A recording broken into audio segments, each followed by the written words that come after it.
Good morning, Madam Raghav here. Good morning, Mr. Raghav. Thank you for this short interview that you are agreed to give. Thank you for showcasing us. That's a very nice gesture on your part. It's an honor for us, Madam. So we want to highlight people like you who are doing quite a bit, but not known very much to society. So we want to kind of bring out the work that you are doing. So it will inspire a lot of people, and it will also garner a lot of support for what you are doing as well. That is the main idea of iGiver. All right. So Definitely.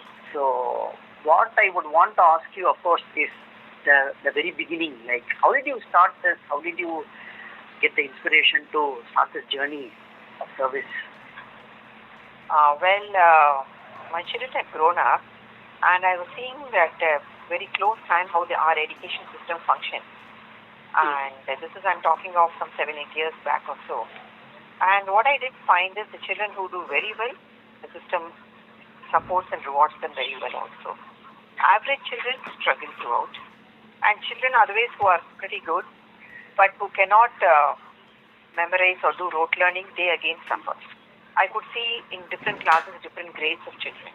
And then I was also thinking, we have come to a certain level in life, and how do we, these are two different strands of thought I'm talking about. One is how the education system functions is one strand of thought.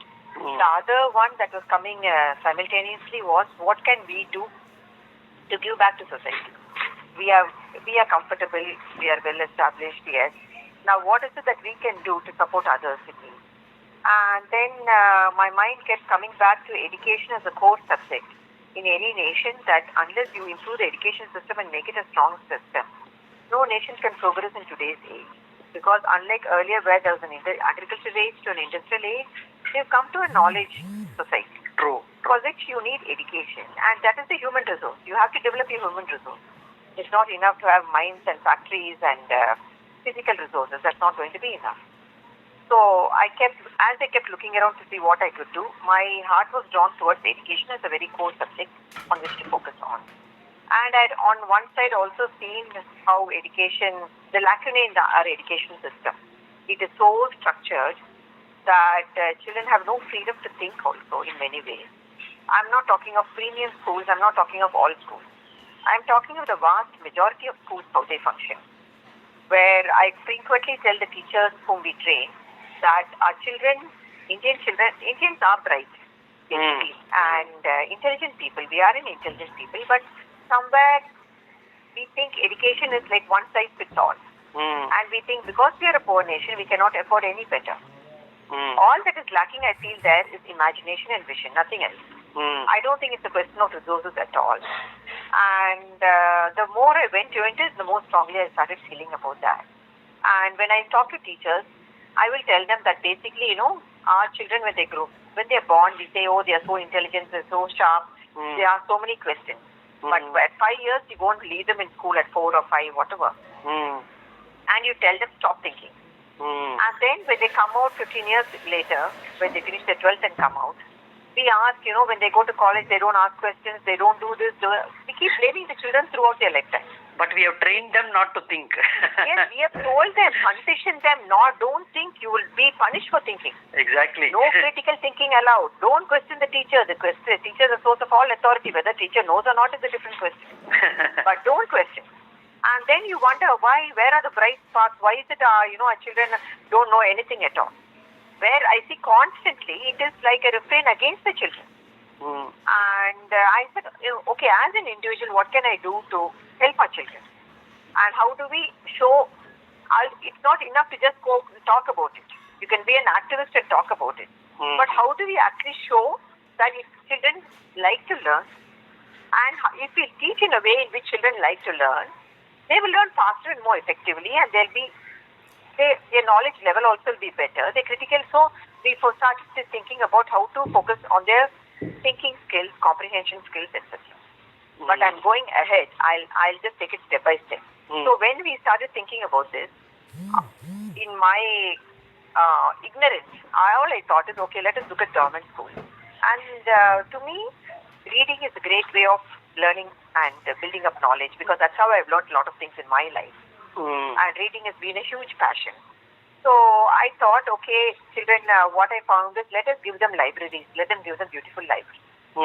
So that's how we started. Samskriya Foundation started out with libraries. Okay. So we went to schools, and I go there to many of the schools. I go weekly once and check out, and the program went on beautifully. These are government schools? Government schools. Okay. Government schools. In fact, we started our first program in Torepakam Government High Secondary School in Omar. Oh, okay. And so I used to tell them to HM, the success of the program is how used the books are, how toned they are, not if you keep them new at all. So the HM at that point of time was a very, very good man. And what I did find in a year of doing it, when we started it just in one school. In a year of doing it, when we expanded to other schools, we had a small function at Torepakam to donate the books to others. So child after child came to speak. And I still remember a small boy called Anand, one tiny little fellow. He said, before this, I never knew anything other than my textbook. And now, I want to keep a big library in my house when I grow up. So, it was so lovely. One boy called Dixon came and said, when the teacher told he was in the 8th standard, and he came and said, when my teacher was teaching about Galileo, I never understood anything in the textbook. But when I looked at this book on Galileo that was there, he showed the book also. Suddenly I understood. It was so simple. Amazing. I don't know why I did not understand. I wish you give us more and more books for this way. Wow. So many of these children kept coming and telling these stories. So we started expanding and giving it in a lot of schools also. In one school in somewhere off GST Road, again a high secondary school called Movasampete. There, the assistant HM called up and said, Madam, we didn't give the books for so long. We were so busy with our work. And we started giving the books, and in one class in the 9th standard, the teacher was not there. And they are very, very naughty children. Suddenly there was perfect silence there. And I went in and saw there, and one girl was holding a book that is about the muscular system in the body in English. And she knew a bit of English. And she was explaining about the heart to the rest of the children, and everybody was quietly listening to her. Wow. Even the teachers telling they were not listening. These were all, such heartwarming stories we were getting from schools. Then we expanded it further from 10 schools to 50 schools. And then what happened is our monitoring system... Madam, sorry, I want to ask you a question here. Yes. See, how big is the need? How big is the situation that you are addressing? I mean, I know you're doing quite a bit, but if you take... whatever we do, it's like a drop in the ocean. That's all I can say. The need is so huge. Let me put it this way. Rather than physical, what we found is, rather than physical resources, the mindset of the teachers, they have come up in a certain system. And they think this is the only way to learn and the only way to teach. Okay. I teach and the children should learn. Correct. There's no question of thinking, is my responsibility to see that the children are learning is not there. Right. That I find is a primary difficulty. And what happens, like, for example, when we took it across a larger number of schools, I could not monitor it personally to that extent. The schools where I monitored did very well. Because they knew that I was coming, I'll be telling, asking them, have they given it, etc. But many schools, it was easy for them to put it into a shelf, lock it up, and keep it away. Right. So then I thought, okay, what's the next thing that needs to be done? Then I realized, then what we also found is books that are required for the 2nd or 3rd standard were barely being read by children in the 6th or 7th standard. Because the children in the 2nd or 3rd are barely literate. Correct. And what happened is, because of that, we thought, okay, we'll go, and we took up one school in, in Triplicane. Because at that time, the JC, Mr. Venkatesh of the Chennai Corporation said, that is the weakest zone. Take up a school, some schools there and help us there. So we took up this school, and it had a very small strength. It was supposed to be a much larger school earlier. It had a very poor strength. So we started training the teachers on how to teach. And they said, you think it can be taught so easily? And the HM was very cooperative. The teachers also were cooperative, but they were very, very skeptical. In a year's time, they said, we never knew children could learn so easily. And it was a revelation to them. One teacher, very, very sincere, a lady called Amala in the 1st standard, actually caught my hand with tears in eyes and said, thank you, madam, you have shown us how to teach, and I can never thank you enough for that. Amazing. So this was very, very heartwarming stories, but the thing is, the amount of effort we put in, it was like, it was a large amount of effort. In fact, my sister, she's a Montessori trained teacher from the US. So she'll say it will be easier for us to teach the children directly rather than the teachers, and sometimes it gets very frustrating. And but I'll tell her, let us get over the hill. It's an uphill task right now, and it will be extremely frustrating. Correct. And because the teachers, there's a certain, all of us, it's not just the teachers, we come to a certain age, 40s and 50s, and our mind gets set in certain patterns. Correct. It becomes very difficult to learn, unlearn, and learn something new. It's easier to go on the same rutted pathway. Correct. So I won't blame the teachers for that. Rather, that's what they knew, and it's difficult to, why bother learning something new? The child's responsibility to learn.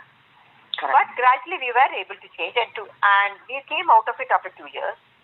But what I do find is the teachers there still remember the lessons we've taught, and the school is a very successful school now, because once a good name started coming, parents started coming there, and in fact, one parent in an interview just told us, why should I go and put it in a private school? You're giving us free education, good education here. My son, because there's a pattern also in government schools, the sons are put in private schools because there the education will be better. For the girls, they cannot afford any better for the daughters. They put them in the government school. So sad to hear that. Yes, that's the truth. And the second pattern you'll see again is, gradually you'll see, even then you'll see more boys than girls. Why? There are more boy children being born than girl children right now. And so what is the level of the gender selection that is going on illegally? I have no idea about it. But this is what I'm seeing as far as schools are concerned.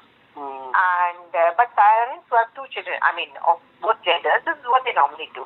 So one parent in Triplicane told, why on earth should we put them in a government? My son does not know as much as my daughter knows in the school. So, it is the response from the parents is so heartwarming. I cannot even tell how it was. One parent came running with his child to the school and said, my son is talking in English. He's asking, what are you doing? And he has tears in his eyes because the son is talking in English. Because to him, English is a sign of upward mobility. Correct. So he was so, and how do I say these stories? I can tell them, so many, but I'll just stop with that. So we thought, then what do we do next? Because resources are limited as an NGO. Now, based on your resources only, you can take in more people.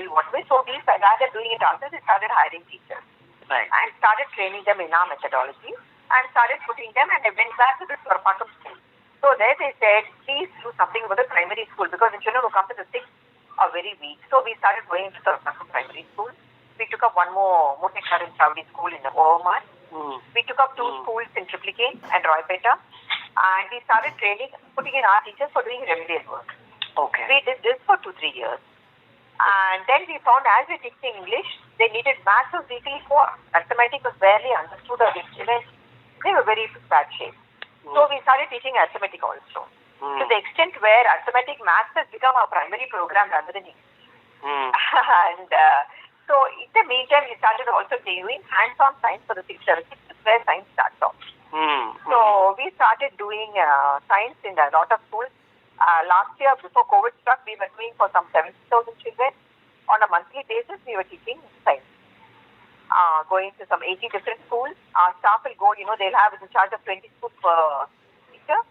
And they will be going there and teaching science on a monthly basis. Hands-on science about heat, electricity, sound, etc. Wow. And that is COVID has struck everything down. So, and what? So you were doing, just for, everybody listening to be clear, so you were just before COVID, you were doing for 80 schools, correct? Science programs. Once a month, the teachers will go and teach overall on a monthly basis. We were teaching 17,000 children on a monthly basis. 17,000 children you were kind of transforming, okay. Amazing. Yes, we were doing on a monthly basis. We could not do it on once again, I understand. So we were doing it. We would have liked to cover every topic in the syllabus, but we couldn't do that. Right. We could do it as the basic concepts of the underlying scientific core subjects. Okay. Like about light, heat, electricity, sound. We were focusing on that and teaching them, and children loved it. Great. The teachers also were very happy. They said, why don't you come and do it once a week? So we said, why don't we train you? No, you all come and do. That's okay. Why don't you all come and do. This is a refrain we heard throughout. We tell them, we'll teach you a remedial.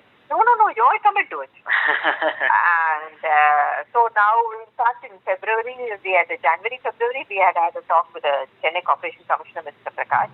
Okay. And he had asked us to take up the science training for the teachers all over the corporation. Okay. And then COVID struck. So, and we had told them we'll do a proof of concept school in one school, where we'll do our entire methodology for the primary level. And then along with that, whichever subject they want, we can train the teachers also. So that is your future plan now? After COVID, you are going to start again? After post-COVID, yes. Okay. We are busy working on our training manuals, on getting material ready, on getting videos. Right now, we are in COVID times. What we are trying to do is, we in science and math, we are coming out with videos. Fantastic. Free videos. And teaching all the concepts in Tamil and English, or Tamilish, or whichever way. So whether it's a Tamil medium student or an English medium student, they can understand it from it. It's basically in Tamil. And so that whether it need not necessarily, we are giving it free to the corporation also. We will be putting it up on YouTube also, so that I know it's the edtech industry is doing extremely well. But what about the children who cannot afford it? I mean, exactly. They do a great job. But what happens, this was a huge digital divide.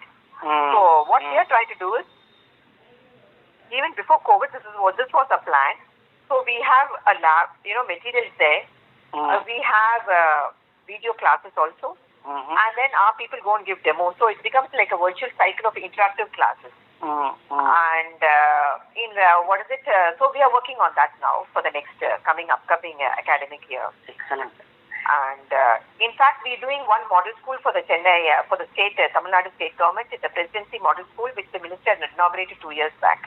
I see. So we are doing the first and second standard there. And in fact, last week I had met the HM there, and they said, yes, please help us in the third, fourth also. So that as the children are doing, we are stunned at how well the children are doing. We never thought children would do so well. I mean, they are literally stunned about how the second standard child in our classes. The child, when they finish their work, the reward is there's a classroom library there. So they go, the reward is they can go pick up a book and read. And the children simply love it. So the teachers are stunned that children actually want to read. So here, what I'm trying to say is, we don't have huge resources to lavish on anything. But it is just a matter of imagination and hard work on the part of the teachers to make children learn. You don't need huge resources to make it personalized education. Absolutely. We do personalized education. Absolutely. We do part of it is group classes, part of it is very, and especially arithmetic, we do it very personalized. I've had people. If anybody wants to help you, anybody wants to be a part of what you are doing, you're doing such a great movement like what you are doing. Thank you. Fantastic. And it's a very much need of the hour. And as you, from all your stories, what I feel is that there is a great demand and enthusiasm from children, and they just need an opportunity, right? They definitely. Yeah. And even among teachers, some of them are very into about it. Many of them are not. So what we are trying to do is, yes, let us start training the teachers and showing them, if you cannot believe it can be done, come and see in our model school. It's happening there with our teachers. But anybody who wants to help, anybody who wants to and can help, they are most welcome into our doors. Organization to come and help in any way that they can.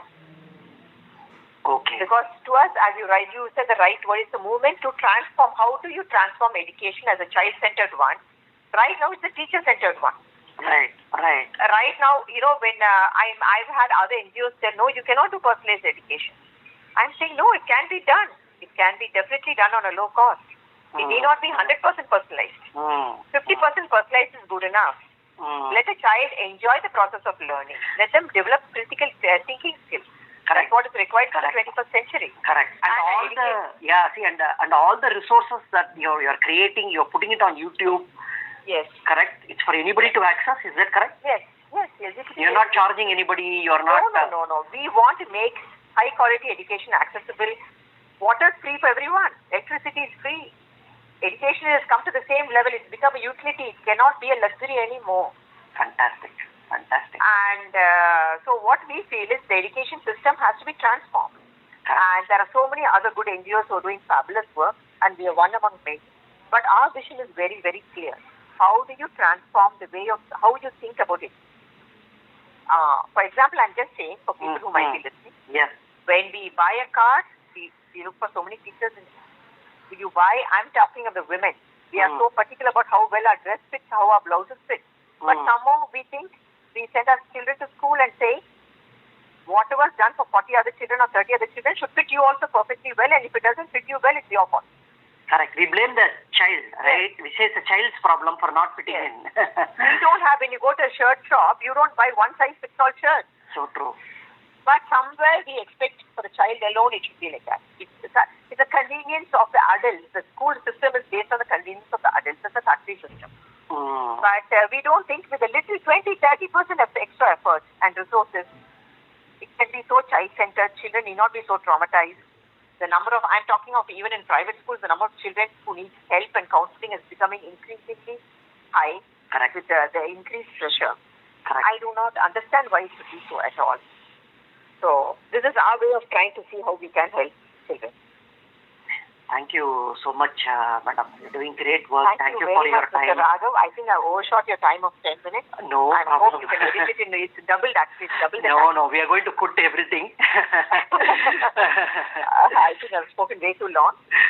Thank you very much for giving me this talk. Definitely. And anybody out there who wants to help me, who wants to do something, we can, even if they are doing something in their own, we will always be happy to help and support anybody else who wants to transform it. Great. We will connect, madam. Thank you very much. Thank you so much. Yeah.